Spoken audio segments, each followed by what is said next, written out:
It's a brutal lesson, isn't it, when the handshake you thought was solid, the partnership you poured your life into, turns out to be nothing but a fragile mask covering a deep, ugly deceit. And when that deceit comes from family, from someone you inherently trust, someone who helped build the very foundation of your ambition, well, that's a different kind of pain. My uncle, my business partner, he didn't just double-cross me, he systematically dismantled our shared dream, funneling our resources into his own secret, competing empire, all while looking me in the eye and shaking my hand. I'm going to take you through every raw, painful, and ultimately vindicating step of how my own flesh and blood completely shattered my trust and my life. This isn't just a story. It's the unraveling of a partnership, a complex web of deceit that took years to untangle, and how I ultimately found my way back from the brink. Seriously, this is probably the most detailed, most personal story I've ever shared. You might want to grab a coffee or tea, because we're going deep.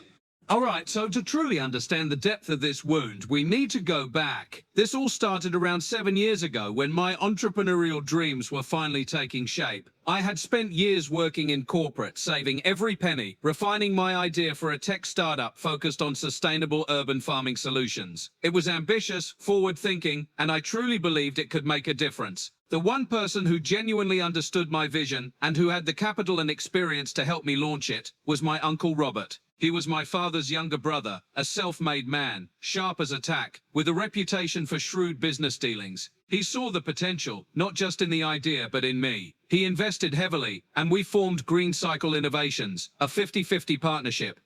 If I had to give this entire agonizing chapter of my life a title, it would simply be The Unforgivable Betrayal, How My Own Family Broke Me, and How I Fought Back. More specifically, The Betrayed Business Partner. From day one, our Uncle Robert and I were a formidable team. I handled the product development, the tech, the R&D, pouring all my creative energy into building prototypes and refining our software. Robert managed the finances, the legal aspects, and the strategic partnerships.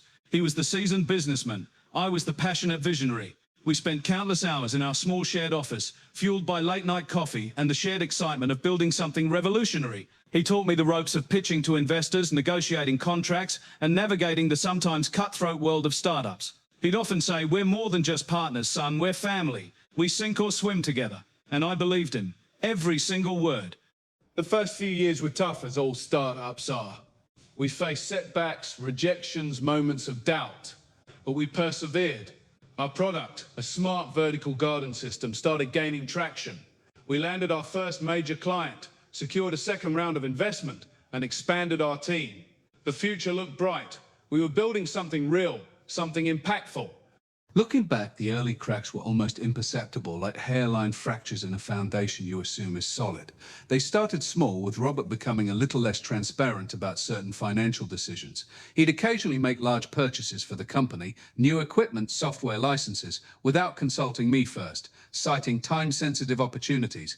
I'd question him and he'd wave it off. "Trust me, I know what I'm doing. These are essential investments for growth." I dismissed it as his executive prerogative, his business acumen. After all, he was the finance guy. Then there were the diversions. He'd occasionally divert funds from one budget line to another, or delay payments to certain suppliers, claiming it was strategic cash flow management. Or I'd notice unusual vendor invoices for services that didn't seem directly related to our core business, consulting fees for obscure market research firms, or large purchases of equipment that seemed... When I innocently asked about them, he'd offer vague technical explanations or sometimes just dismiss my concerns with a chuckle. "You stick to the tech, I'll handle the money." And I'd accept it, albeit with a growing unease. He was Uncle Robert. He wouldn't compromise our company. The real red flags began to appear when our growth started to plateau despite our product performing well. Sales weren't increasing as expected, and our cash flow, which had once been robust, felt increasingly tight. Yet Robert continued to live a lavish lifestyle. New cars, expensive vacations, flashy watches. I found it odd given the company's financial strain, but again, he was the money man. Maybe he had external investments. Then came the competitive pressure. We started losing bids to a new competitor that seemed to emerge out of nowhere. Verdant Solutions. They had a remarkably similar product, almost identical in concept, but with subtle differences in implementation that suggested inside knowledge of our R&D. They also seemed to know our pricing strategies, our client relationships, our vulnerabilities. It was unsettling. We suspected corporate espionage, but couldn't pinpoint it. The first truly jarring incident occurred about 6 months before the collapse. I was preparing a pitch for a major investor, a make or break moment for Green Cycle.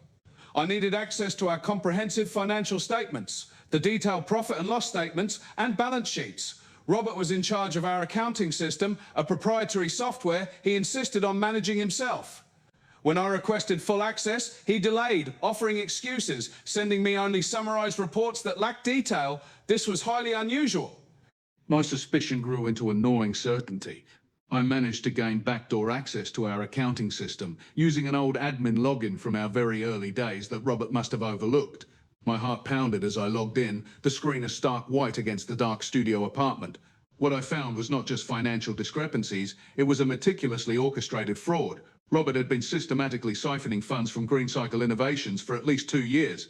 He had created shell companies disguised as consulting firms and marketing agencies, funneling our operational funds into them through fake invoices. He had inflated expenses, written off personal purchases as company assets, and outright transferred significant sums to accounts under his name that were completely separate from Green Cycle. But the most horrifying discovery was a series of large recurring wire transfers from Green Cycle's accounts directly to the bank accounts of Verdant Solutions. My uncle Robert was funding our competitor. He wasn't just stealing from us, he was building a rival empire with our own money.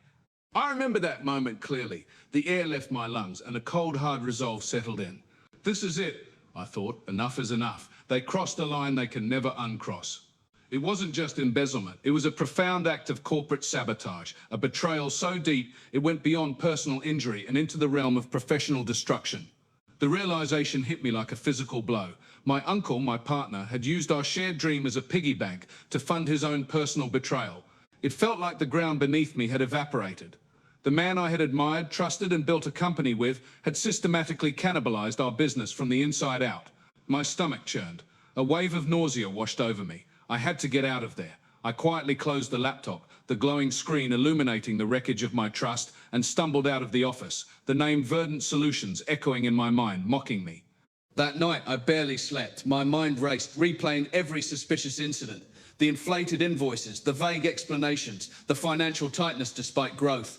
It all clicked into place, forming a horrifying tapestry of deceit that stretched back years. My anger was a hot, searing flame, but beneath it was a profound, aching sorrow. How could he? How could my uncle, my partner, do this? The betrayal wasn't just financial, it was a desecration of our partnership, a mutilation of our shared dream, a complete shattering of my professional and personal trust. I felt violated, like a fool for having been so blind, so trusting. The next morning, I woke up with a singular, overwhelming purpose. I had to find out the full truth, every single penny, and then I had to do something about it. My first thought was to confront him directly, to unleash all my pain and fury. But a cooler, more logical part of my brain intervened. If he had been hiding this for years, a direct confrontation would just lead to denial, deflection, and him covering his tracks even further. I needed undeniable, irrefutable proof. Not just internal discrepancies, but a full chronological accounting of his illicit financial transfers. My immediate raw emotional fallout was a constant knot in my stomach. I couldn't eat, I couldn't sleep properly. Every interaction with Robert felt like a performance, a charade. I'd look at him, his seemingly confident face, his charming demeanor, and a wave of revulsion would wash over me. The man I saw was a stranger, a master deceiver. Thoughts of revenge flickered through my mind, expose him to the authorities, ruin his business, his life. But then, the fear of the unknown, the pain it would cause our family, held me back for a moment. This wasn't just about my pain, it was about protecting Green Cycle, securing my future, and ensuring he faced the consequences of his actions. My internal struggle was agonizing. Do I let this silent betrayal destroy Green Cycle and go unpunished, preserving a fragile family peace? Or do I expose the truth and shatter everything, including my relationship with my aunt and cousins, and potentially my father's relationship with his brother? The answer, slow and painful, began to emerge. I had to expose it. Not out of pure malice, but out of a desperate need for justice, for restitution for Green Cycle, and for the chance to rebuild my life and my business on a foundation of truth and integrity. I couldn't live with myself knowing that my uncle was systematically destroying our company, and I was silently complicit. I started to conceive my plan. It was slow, meticulous, and terrifying. My first step was to secure every piece of financial data I could from GreenCycle before Robert realized I was onto him. I secretly copied all the accounting files, every invoice, every bank statement, every ledger entry from our internal servers onto multiple encrypted hard drives. I worked late into the night, my heart pounding, sweat trickling down my back, praying he wouldn't log on and see my activity. This was the most nerve-wracking part, being in the same office pretending everything was normal while systematically gathering evidence against him. My research undertaken involved not just forensic accounting, but legal strategy. I consulted with a corporate law attorney who specialized in partnership disputes and fraud. I presented him with my compiled evidence, the illicit transfers, the shell companies, the direct link to Verdant Solutions. He was appalled. This is not just a breach of fiduciary duty, he stated. This is criminal fraud and corporate espionage. The evidence you have here is incredibly strong. He advised me on the legal steps to take, from securing a temporary restraining order on his assets to filing a lawsuit for damages. My new skill learned was how to be utterly unreadable. I continued to interact with Robert, feigning normalcy, discussing business plans, even asking for his advice on issues, all while I was building a case against him. This was the immense patience and emotional toll this phase took. Every smile I gave him felt like a lie. Every good morning felt like a betrayal of my own conscience. The duplicity was exhausting, but necessary. Obstacles and setbacks faced during this planning period were mostly internal, the emotional weight of preparing to essentially end a lifelong family relationship. There were countless nights I almost gave up, where the weight of it all felt too heavy, like when my father casually mentioned how proud he was of us, you and Robert, building this amazing company. It was a stab to the gut. It made me question if I was doing the right thing, if the family fallout was worth it. But then I'd think of all the work I'd poured into GreenCycle, the dreams I had for it, and the sheer audacity of his betrayal, and the resolve would harden again. My breakthrough came when the attorney advised me to secretly engage a specialist in digital forensics. He suspected Robert might have attempted to erase trails from shared cloud services or company servers.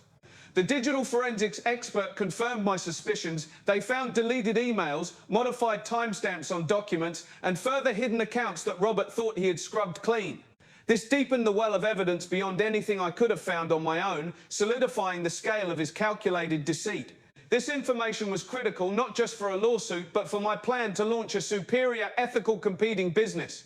I needed to know exactly what he was doing, what his market approach was, and how he intended to leverage the stolen funds. The strategic unfolding of my plan was multi-pronged.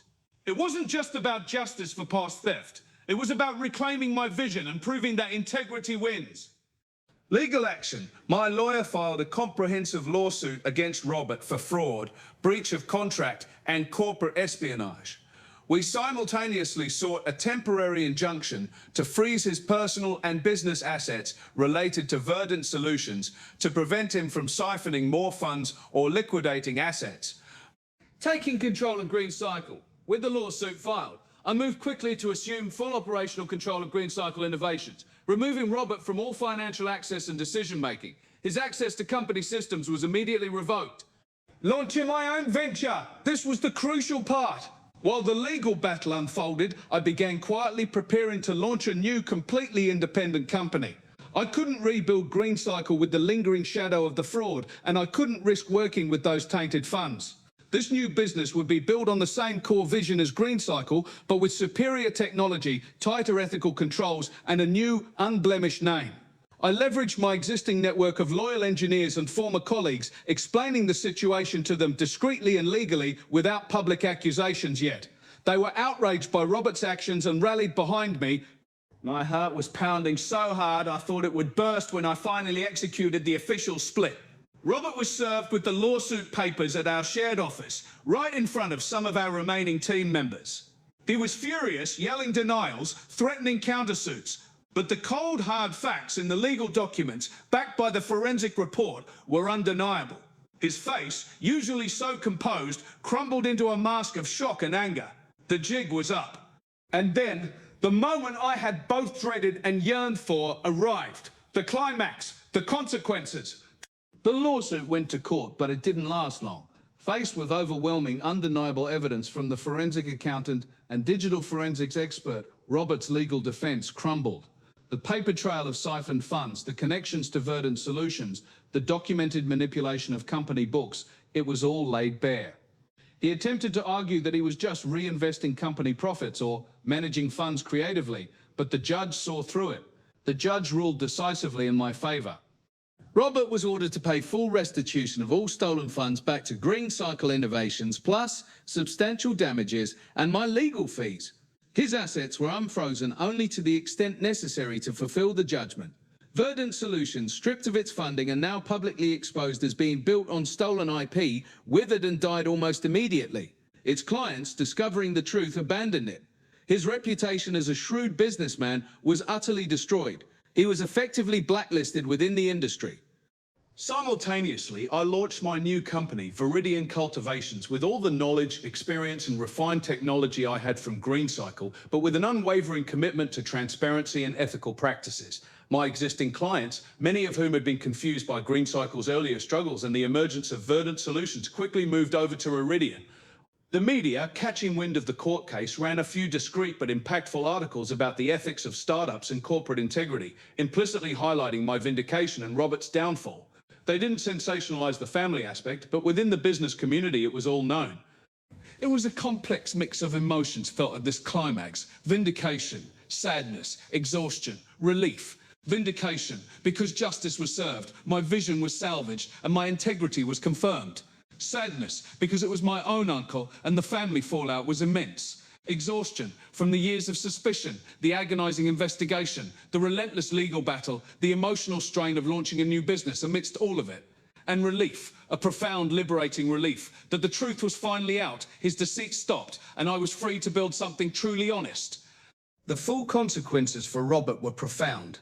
He was financially ruined by the judgment and lost his standing in the business community entirely. His relationship with my father, his own brother, was shattered. My father, once proud of Robert, was heartbroken and disgusted by his actions. Our extended family was torn apart by the revelation. Robert faded into obscurity, his once charming persona replaced by bitterness and isolation. My life fundamentally changed after the resolution of the betrayal. Viridian Cultivations flourished, becoming even more successful than Green Cycle ever was. It was a testament to building a business on integrity, not deceit. I became a much shrewder businessman, more cautious, more discerning about partnerships, but also more resilient and determined. I learned to trust my instincts, to question everything, and to protect my intellectual property fiercely. The process of healing and rebuilding has been long and arduous. For me, it involved therapy, deep introspection, and a painful re-evaluation of what family and partnership truly mean.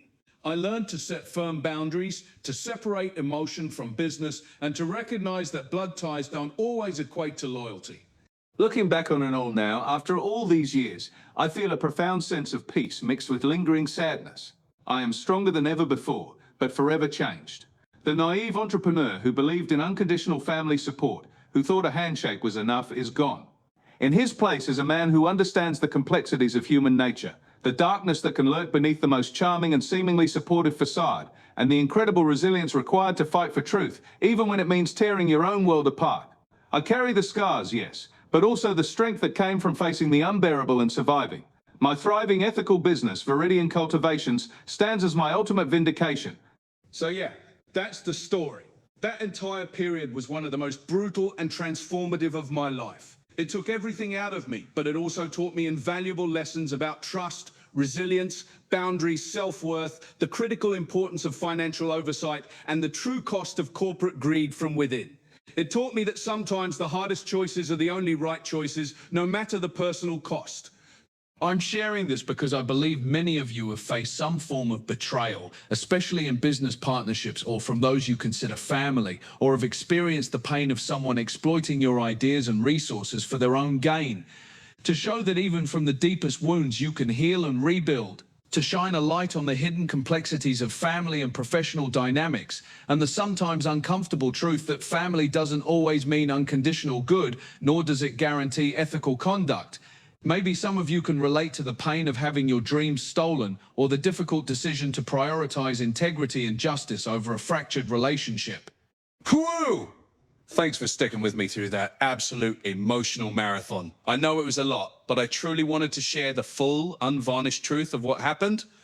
If this story resonated with you, if you felt every twist and turn with me, please give this video a thumbs up. It really helps the channel. Don't forget to subscribe for more stories, though hopefully my next one won't be quite as intense, and hit that notification bell so you don't miss out.